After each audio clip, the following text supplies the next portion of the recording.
kahit na siguro, just the light of green behind that lighthouse, I'll be happy.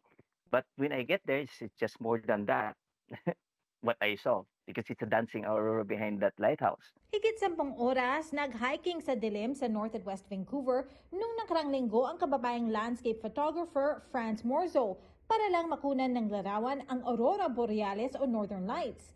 Dala lamang ang kanyang camera, tripod, flashlight at tubig, sinubukan daw niyang huwag matakot mag-isa sa gubat para makuha ang perfect shot. But syempre, uh, if your heart is and your passion is to capture something effect shot na gustong-gusto mo, hindi mo dapat isipin yun, hindi dapat matalo yung isip mo. Sa tulong ng kanyang Aurora Borealis app sa cellphone, lumabas ang kababayan sa oras ng gabing pinakamalakas daw ang Northern Lights.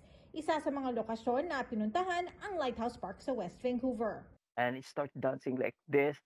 And then I said, wow, like, parang kinalabutan ako na this is it. Like, this is the dream shot that I'm waiting for.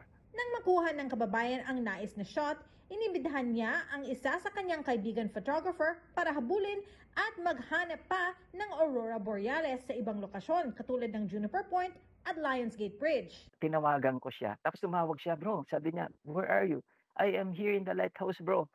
Tapos sabi niya, ang lakas ng loob mo, mag-isa ka dyan. Yes, sabi ko sa kanya. Tapos hindi ko naman pinahalata na medyo natatakot ako. Tapos kinunvin ko siya, bro, maganda dito. Malakas yung aurora. Uh, it's like dancing behind that lighthouse. You need to get this shot, bro. You have to come over now. Ipinagmamalaki ng kababayan na siya raw ang kauna-unahang professional photographer na nakapag-capture ng totoong Northern Lights sa Lighthouse Park sa West Vancouver. Perfect moment, that perfect shot. Na wala pang nakaka-shoot doon. But also, I claim it talaga na ako yung pinaka-una doon. And I am proud dahil ako yung unang nakashoot ng aurora behind that lighthouse. Because the fact that walang tao talaga dun that day.